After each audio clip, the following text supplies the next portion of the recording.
Baik, Assalamualaikum warahmatullahi wabarakatuh.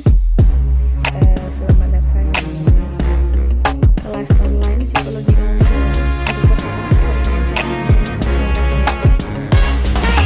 langsung aja, nggak perlu banyak basa-basi. Kita mau bahas mengenai bagaimana faktor kognitif pada perkembangan emosi ya. Ini materi tambahan dari hasil diskusi oleh kelompok 2 ya. Oke. Teori 2 faktor emosi yang menjelaskan tentang ada 2 pertanyaan di sana. Apakah kognisi dulu yang terbentuk baru kemudian emosi muncul, atau sebenarnya emosi dulu yang muncul baru kemudian kognisi itu berkembang? Nah, ini hal yang menarik untuk dibahas. Apakah seseorang itu berpikir dulu baru takut, atau takut dulu baru berpikir? Menarik nih ya pertanyaannya. Sebenarnya bukan hanya untuk emosi negatif takut ya. Ini juga berlaku untuk emosi-emosi positif yang lain. Misalnya senang dulu baru berpikir, atau berpikir dulu baru senang. Nah, simpelnya untuk menjelaskan 2 teori ini, saya akan mencontohkan di sini ada yang namanya percobaan terhadap seorang bayi. Eksperimen ini dilakukan bukan untuk membuktikan teori 2 faktor emosi.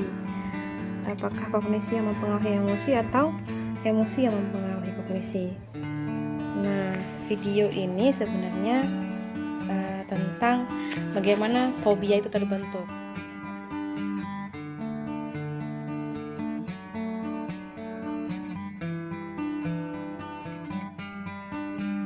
Eksperimen ini tentang bagaimana perasaan takut itu berkembang dari proses belajar. Ini merupakan eksperimen yang dilakukan oleh John B. Watson terhadap anaknya Little Albert yang awalnya tidak takut dengan berbagai binatang yang dia ditunjukkan ayahnya ya. Ini yang pertama ada monyet. Albertnya enggak takut ya.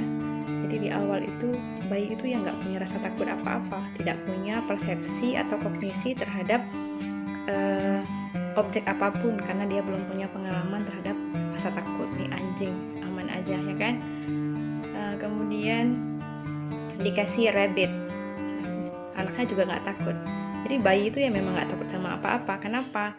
Karena belum punya proses pembelajaran ataupun persepsi terhadap objek. Nah, dia bengong aja nih, lihat nih, gak ada apa-apa. Kemudian dikasih white rat ya. Jadi Albertnya suka kali sama tikus putih. Reaksinya juga aman, positif ya. Nah, tiba-tiba si tikus putih ini diminta untuk Albert menimpa tikus putih sampai dia digigit. Nah, mulai nangis. Oh, sekarang dia belajar bahwa rupanya tikus ini bahaya, gigit, sakit ya. Tiba-tiba dia juga udah mulai takut dengan anjing. Tadi rabbit juga sudah takut sama rabbit. Dia sudah punya persepsi bahwa mungkin ini juga bahaya karena mirip dengan yang tadi. Kemudian dia dikasih bahkan dia udah takut sama selimut. Nah, berarti sudah ada persepsi yang terbentuk bahwa ini bahaya. Jadi begitulah teori mengenai